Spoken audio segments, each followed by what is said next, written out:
Jesus aos fariseus e aos herodianos.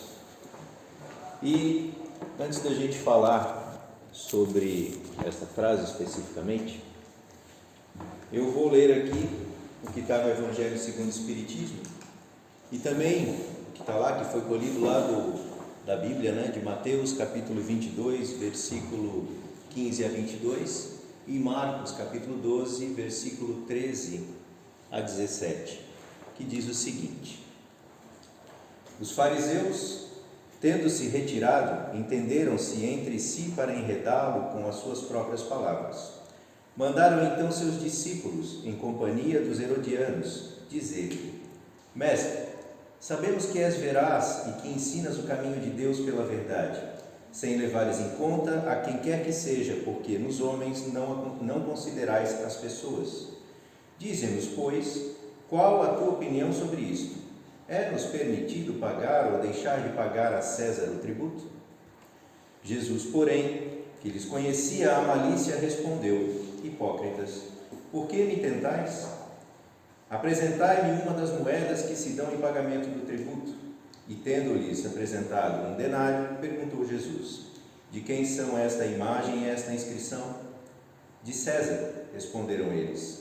Então observou-lhes Jesus: Dai, pois, a César o que é de César, e a Deus o que é de Deus. Ouvindo-o falar dessa maneira, admiraram-se eles da sua resposta, e deixando-o se retiraram. Esse é o texto que a gente traz como estudo na noite de hoje, para conversar um pouco, sobre o que Jesus quis dizer sobre essa frase. O que ele tinha para nos passar sobre essa frase? Não vou falar sobre o texto, explicar o texto, mas eu acho que melhor é a gente trazer para a nossa vida prática, os ensinamentos de Jesus. Mas cabe também a gente entender dentro dessa história quem são esses participantes, Quem são os fariseus, quem são os herodianos, Jesus a gente já conhece, tem a história dele toda retratada, e é algo que é interessante até quando a gente vai conversar aqui com vocês, o quanto a gente tem que estudar e correr atrás, e às vezes descobrir coisas que a gente não tinha ou deixava para depois e acabava não estudando. Uma delas é entender bem o que eram os fariseus, o que eram os herodianos, quem eram eles, e a gente acaba, nesse processo de ter que passar, a gente acaba estudando bastante. Então é fantástico a gente poder estar conhecendo também, quando a gente tem essa necessidade, essa possibilidade de estar conversando sobre os assuntos. E fariseus, então, eram esses grupos religiosos, era um grupo religioso do povo judeu, que buscava interpretar a lei de Moisés, lá no Antigo Testamento, E isso eles entendiam que, para que pudesse agradar a Deus, eles deveriam cumprir à risca as Escrituras e as suas tradições. Então, fariseus eram essas pessoas que eram estritamente legalistas, pegavam a Torá e eles buscavam, diziam que tinha que ser praticado ao pé da letra, todas aquelas leis que ali estavam escritas. Eles não conseguiam, não tinha como, mas ao mesmo tempo, quem não conseguisse seguir à risca aquelas regras, eles cobravam daquelas pessoas, Então, como eles exigiam que fosse feito, mas eles mesmos não faziam, porque não tinha essa condição ainda de evolução para conseguir praticar tudo aquilo, eles também não faziam, mas cobravam. E aí Jesus dizia deles que eles se assemelhavam a um sepulcro caiado, que são aquelas pessoas que aparentam ser bondosas, aparentam ser boas por fora, mas por dentro cheio de podridão. O que são esses sepulcros caiados? Sepulcros caiados são esses túmulos, e caiado significa pintado de branco, pintado de cal, e daí então ele fica branco e bonito por fora, mas por dentro repletos da podridão. Por isso Jesus tratava dessa forma, como sepulcros caiados. E os herodianos já eram um grupo político, diferente dos também judeus, mas diferente dos fariseus, eles eram um grupo político, apoiadores de Herodes, da dinastia de Herodes. E esse grupo político ele era favorável a essa aliança entre os judeus e os romanos, É importante destacar também que fariseus e herodianos eles não se gostavam muito, eles não tinham afinidade entre eles, mas eram dois grupos ali que tinham com os romanos ainda algumas facilidades em razão das posições que eles tomavam. Os herodianos, os olhos, né, e a boca de Roma, quando precisava descobrir alguma coisa ou saber alguma coisa, eles eram, né, essas pessoas que lá contavam para os romanos o que estava acontecendo. Então, tinham essa condição. Mas já que os dois não se gostavam, os herodianos e os fariseus, né, por que então que eles se uniram para tramar contra Jesus? Para tentar fazer com que Jesus caísse em algumas das suas armadilhas. Já que eles não se gostavam, né? Um defendia uma coisa, outro defendia outra. Por que eles se uniram? E aí vem a condição humana. Viam Jesus como uma ameaça às instituições vigentes da época, viam a possibilidade da perda de poder e da perda de privilégios. Por quê? Jesus, bondade, começava a obter seguidores. Ele passava curando as pessoas, ele tinha o poder da cura, e isso automaticamente refletia nos fariseus, que começavam a perceber que perdiam os seus adeptos e o seu poder, como poderia se esvaziar com essa força de Jesus Cristo. Os privilégios que eles tinham, os herodianos, se Jesus realmente começasse a se apresentar da forma como se apresentasse, aquilo ganhasse uma proporção grande, também havia essa possibilidade da perda dos seus privilégios, porque eles ali estavam na condição de receber essas benesses também de Roma. Então, se alguém viesse interferir no poder de Roma, estaria interferindo também nesses privilégios e nessas vantagens que esses dois grupos tinham. Bom, foi feita essa pergunta. Eles não se gostavam, se uniram para tentar prender Jesus, no intuito de não ter essas perdas de privilégios. Ok. O que é importante também a gente saber? Que essa junção deles, né, se deu, né, além dessa condição das perdas dos privilégios, essa junção deles se deu para uma trama específica contra Jesus, né? Eles perguntaram a Jesus, né? Primeiro eles fazem aquele agrado, né? Quando a gente quer alguma coisa, primeiro a gente agrada e depois pergunta. É assim com todo mundo, né? Nossa, como tu é bonito, não sei. Mas ô pai, olha só, tu é tão legal, né? Tu faz as coisas tão bem feitas, então será que eu posso ir na casa da minha coleguinha, né? Primeiro faz aquele agrado para depois fazer o pedido. Então foi isso que os fariseus, né, e os herodianos fizeram com Jesus. Jesus, já que tu és tão bondoso, fala tanto sobre a verdade, e tudo que tu fala é a verdade, nos diga, a gente deve ou não pagar esses tributos? Mas olha a pegadinha que estava ali e o porquê da junção.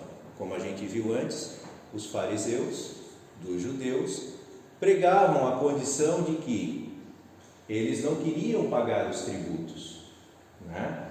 Por quê? Porque eles achavam que os tributos deveriam ir para os templos.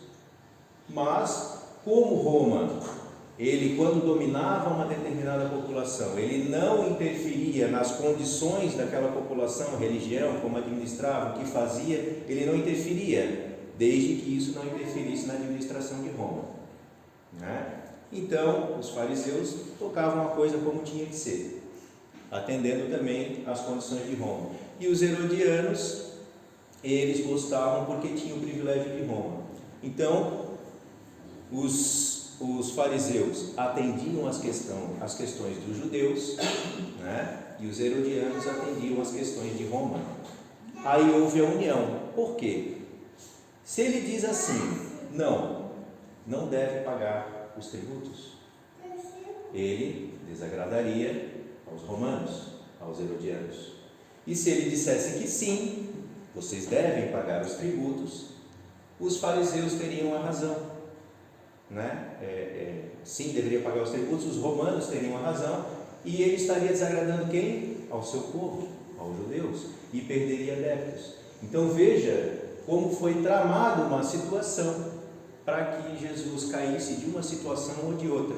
Uma ele seria preso, outra ele seria condenado por seu povo, por estar agindo contrário ao pensamento deles. Ora, os tributos querendo ou não querendo, eles pagavam. Então a condição essencial desse questionamento não era especificamente o tributo. A condição especial ali estava em tirar Jesus da jogada. Eu quero que Jesus não esteja mais nessa linha e precisamos que ele seja preso. Então armaram essa pegadinha para ele, né? Então qual seria então a verdadeira intenção por trás desse questionamento? Excitar contra Jesus ou as autoridades romanas ou aos judeus dissidentes, aqueles que já não queriam pagar os impostos, que independente de qualquer coisa, querendo ou não, eles tinham que pagar. Então aí estava a condição dessa união, do porquê eles queriam fazer esse questionamento a Jesus. O que aconteceu então? Quando Jesus, conhecendo aquele povo, conhecendo aquelas pessoas, percebeu a malícia nessa pergunta, ele justamente fez com que essa pergunta se voltasse contra eles. E aí ele fez a pergunta, né? Ele fez o questionamento. Tudo bem, vocês estão dizendo sobre esse tributo, porém, me tragam uma moeda para que eu possa ver. E quando ele viu a moeda, tinha um rosto e inscrições nesta moeda. E ele faz a pergunta: de quem é esta face e de quem é esta inscrição na moeda? E os fariseus, que aliás nem eram os fariseus que estavam ali, eram os seus alunos, né? Eram os seus aprendizes que estavam ali, porque os fariseus já eram conhecidos de Jesus, eles não quiseram nem se apresentar ali e levaram os seus aprendizes, os seus alunos, para questionar Jesus junto com os herodianos.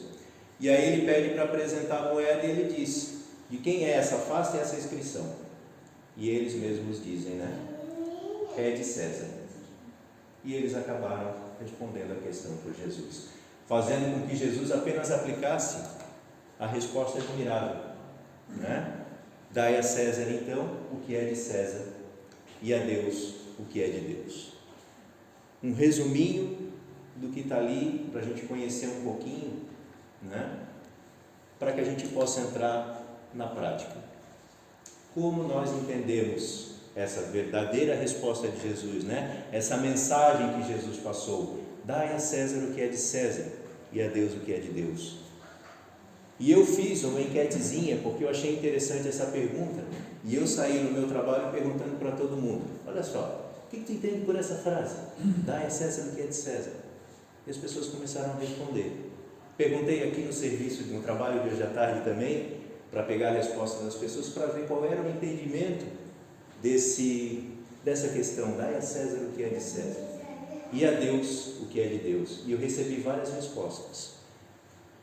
Uma delas era que a cada um seja dado o que lhe é devido.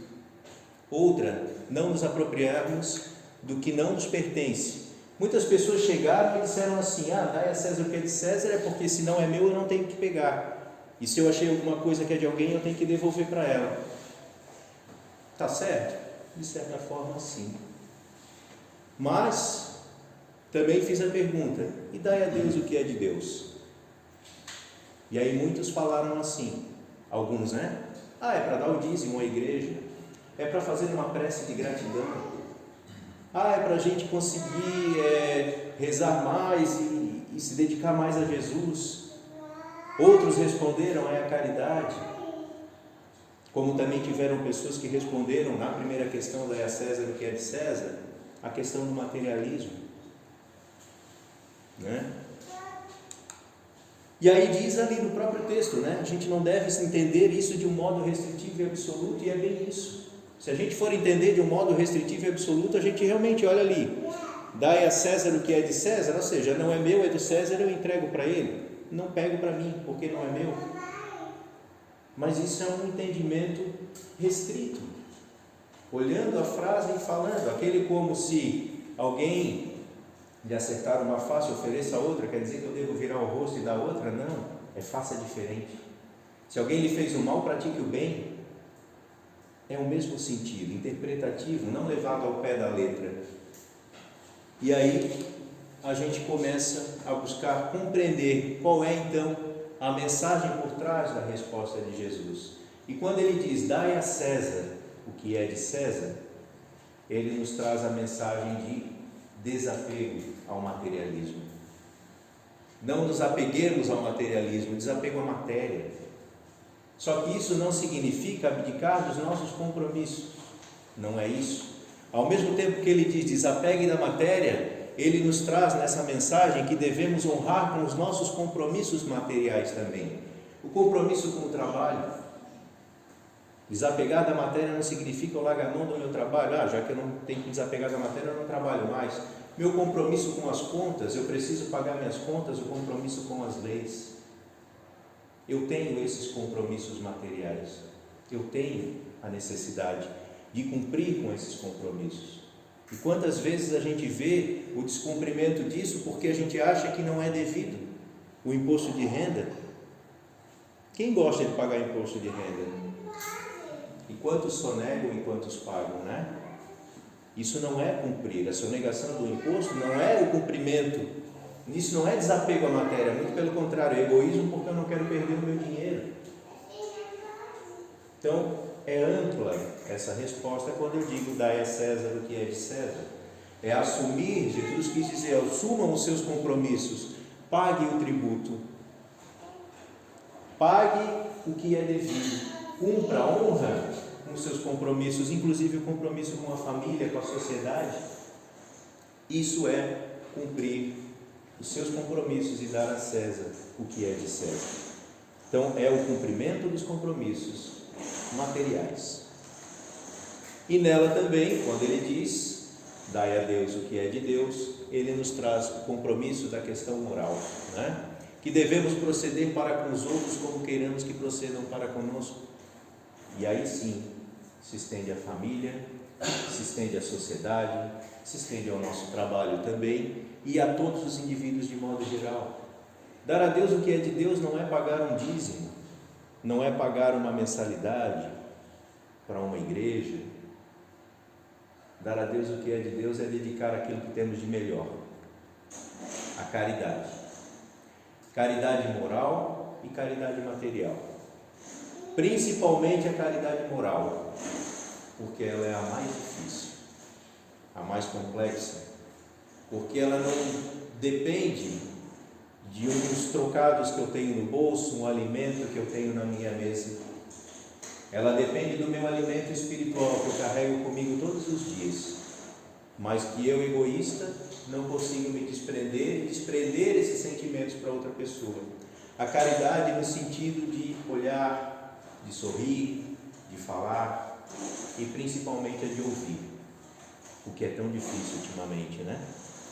Nós não ouvimos mais as pessoas, nós não sentimos pelas pessoas o seu sentimento. Muitas vezes agimos de forma fria pelo nosso egoísmo, pelo nosso orgulho. E Jesus nos traz essa mensagem: dai a Deus o que é de Deus. O que mais agrada a Deus? O óbolo da viúva, aquelas pessoas que depositam tantas moedas, ou aquela senhorinha que depositou a sua única moeda que tinha para se alimentar naquele óbolo. Quem fez a verdadeira caridade? Aquele que fez por ostentação ou aquele que verdadeiramente doou o pouco que tinha para aquele que nada tinha? Então, isso é a verdadeira caridade. E a caridade na família? Trabalhamos com a caridade na família, sim. O nosso primeiro meio de convivência em sociedade é a família.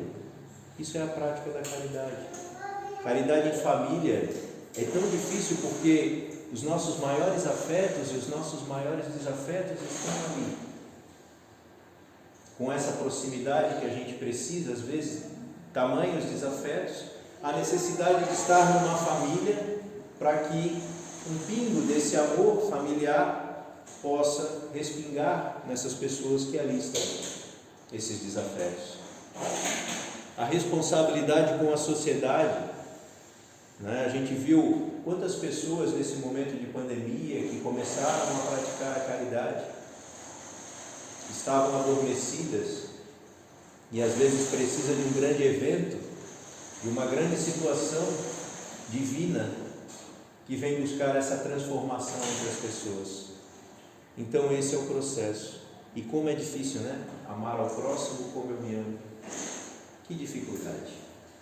Como é fácil eu amar alguém que é próximo de mim, que tem praticamente os mesmos pensamentos, que convive comigo e que eu gosto, que é meu amigo. Como é fácil, mas como é difícil amar quem eu não gosto, ou quem eu tenho uma certa desavença. E vejam que é tão difícil a prática desse amor, que até naquelas pessoas que a gente gosta, a gente não consegue 100% se doar. Uma hora ou outra vai ter uma pequena desavença. E aí é que a gente vai sentir realmente se esses laços são tão firmes ou ainda não. Dai a César o que é de César, esquecendo do materialismo, cumprindo as nossas obrigações, sem apego à matéria. Como é difícil. Levei tanto tempo para adquirir as minhas coisas e hoje eu tenho que me desfazer. Mas, gente, quantas vezes eu já me desfiz dessas matérias? Quantas encarnações eu tenho? Quanta matéria eu já deixei para trás? E a questão da vivência em sociedade, que é a lição que Jesus nos traz, do amor, da convivência, do perdão. Outra situação difícil, né? O perdão. Nós não perdoamos, não sabemos perdoar, porque estamos envolvidos no orgulho. Então nós precisamos ter esse desenvolvimento dentro de nós, de amor, de compaixão, de carinho, de respeito, para que a gente possa estar na busca constante do nosso aprimoramento, do nosso melhoramento. Jesus nos trouxe a regra áurea, né? Amar a Deus sobre todas as coisas e ao próximo como a si mesmo. Aí está a nossa principal regra.